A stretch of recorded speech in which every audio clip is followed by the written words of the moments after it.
Now in this video I'm going to be troubleshooting the Star Shower motion light. Since mine already works and I'm not taking mine apart because it works, and they are very hard to take apart, and if you see a lot online, there's different people that tried to take it apart and end up breaking it.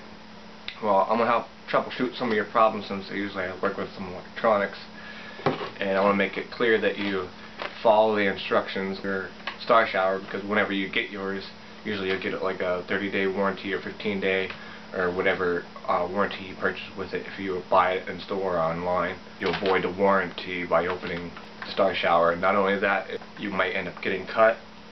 A lot of people have gotten cut, or you might expose yourself to radiation. So that being said, a lot of these type of lights, to be able to fix them, if you're able to get yours open and without breaking it, and you have the correct tools, a lot of the issues is with the board itself, getting corrosion. Depending on if you have yours outside, and if you put yours on for too long of hours, or you don't put the settings on to limit the amount of hours that it runs, what usually happens is the bulbs usually end up burning out with the laser light, or with something faulting on the board itself, which will require you, if you have any electrical knowledge, to do those repairs to solder on new parts. Usually you can find new parts easily, but you want to find somebody that's either licensed or knows what they're doing with repairing these type of electronics, because if you see by the images on the board, some people will modify them to provide better lighting, especially whenever you get the scattered lighting and it starts to bog the light down on the side of it.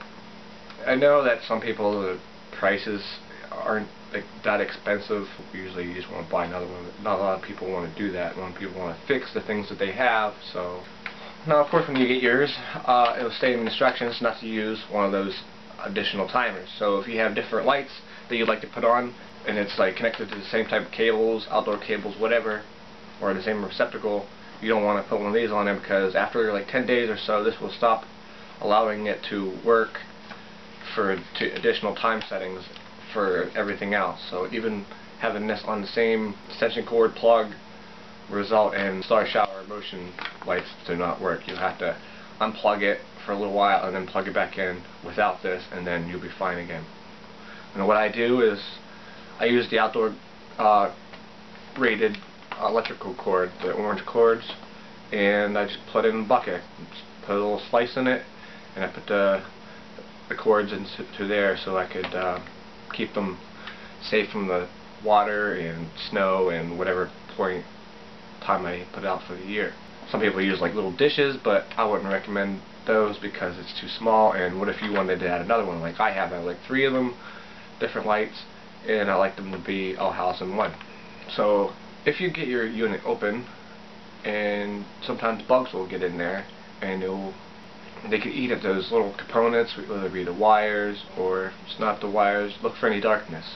Look for any darkness to the board, scratches around the solder areas of the board, and sometimes it needs a sensor replacement.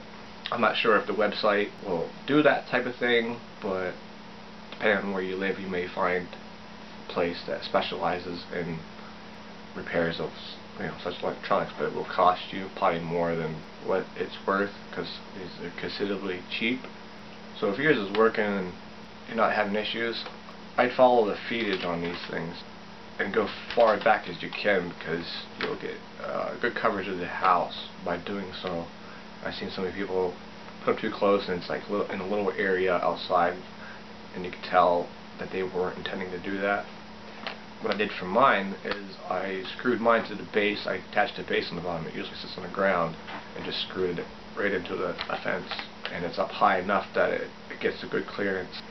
So Star Shower motion light, I think it's worth the price, and it's worth getting, depending on how cheap it is. And so far mine works great, but compared to others, not so well. From others, probably because whenever you put them inside and you're on all day long and they're not off at all, you end up burning out the components. It's not intended to be on for long periods of time, and a continuous period of time for that particular model, compared to the slideshow version that I also have.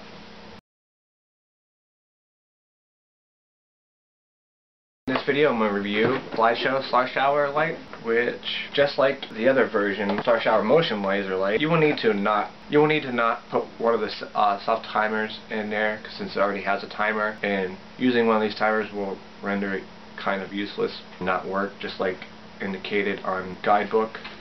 The quality of these lights, you'll notice right away, depending on if you live in a cold area. I don't know if it was just me that it happened to, but the lens itself stays completely foggy regardless of what type of cleaning you try to do. Whenever you try to that little insert area, since mine's outside, I don't want to bring it inside just because it's screwed down outside, but the little insert area is the only area where you can apply any water or cleaning solution to try to unfog the lenses, because the lenses themselves on the inside, when I got mine, they were all fogged up and cloudy, and I thought at first, oh man, it was a defect. I thought it was scratched. But when I put some rubbing alcohol in there and shook it around a little bit and let it dry, and did that several different methods before that, right away, as soon as you put it back outside, it will continue to fog back up again, and you can barely see what the slide actually is. Using any attempt to try to clear it up usually resulted with it not being able to see anything. So I've even tried once cleaning it to put it at a temperature that was closer to the outside, so like on the porch. It's still the same result. I haven't seen anybody have the same complaint as mine, so I don't know, maybe it's just as mine. And I already missed the date to be able to return it, because I didn't want to go through that hassle again, because you go through a hassle with the company even to purchase one, because the warranty to send them back is like short. It's like 10 or 15 days, so I just didn't want to bother with it. Since I got the ones for all the rest of the holidays, I'll just, hopefully by then it will clear up.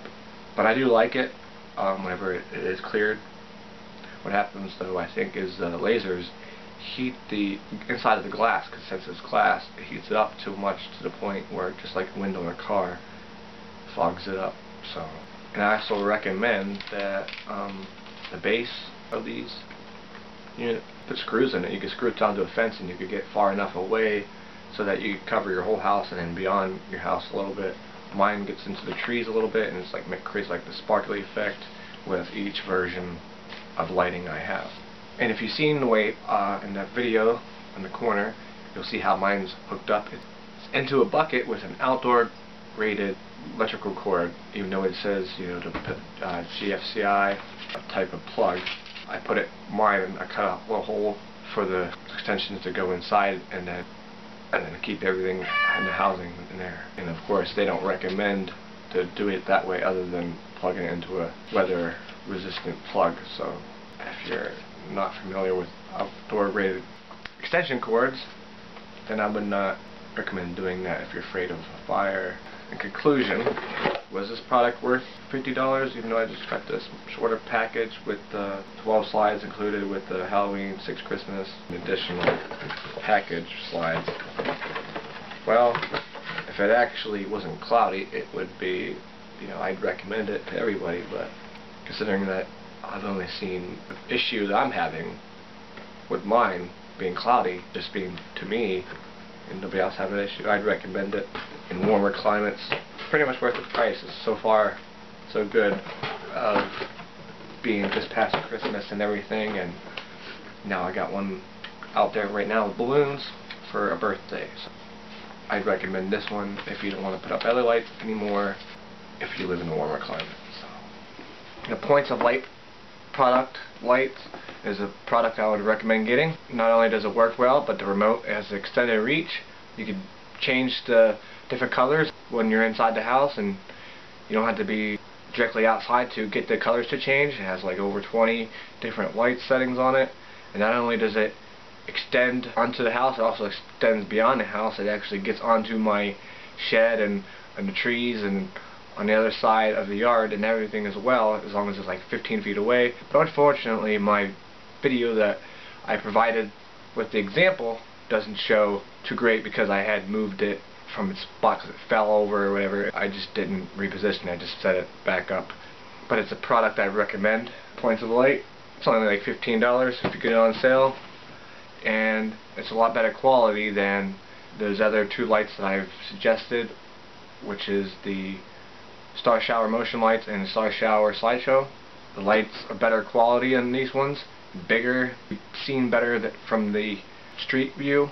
Not only that, I love changing the different colors. You can either make them steel into the same spot, or you can have them move, and there's so many multitude of different colors. Like, I wish I had did a better view of testing out a few of the settings on there, but unfortunately my camera doesn't pick too well up in the nighttime. And since I have three of them, and I have two of them currently plugged in, and the third one being, the Christmas year one is unplugged for now. It's still in the housing in the bucket with a little slot for the cords to go in. It keeps it dry from the weather compared to those little containers that you see where people have them for their plugs. And I have a green cord. It's a cheap version, outdoor rated plug, and then I have the industrial cord with the orange, because I had to make an extension last to go longer to get to where I needed to go, because it had to go from inside of the porch, which is the way of my setup. So hopefully you have an outdoor plug to put them in. If you do happen to get a warranty for this product, and you don't use a GFCI plug to plug it in, you can void the warranty, or you may cause a fire. But people have been doing it this way for years, and usually the fire results in faultier plugs or extension cords where you damage them. So anything important is to keep just the cord, protected. Like, keep people away from that area, or remember where that area is that you have it the line ran. Because I have mine ran against the ground, and it's tied off certain areas and covered with rocks and with the containers at each point. When it stops snowing, and it's continuously snowing here in January, I will probably just make a better container for each section, because I only have the one section with the bucket, and that's at the fence. One thing about this product though is it's top heavy, so I more or less have the ground kind of pre-prepped with maybe the grass removed, so you could stick it sort of in the dirt so that the legs have something to bear into, because if it's in a solid ground that's already frozen, it might continue to topple over with the weather. And I'd keep like maybe a box around there, since like mine, I have the fence around there, it has to block the wind a little bit to help it from pushing it over, since it is very top heavy. But I highly recommend it. Points of light.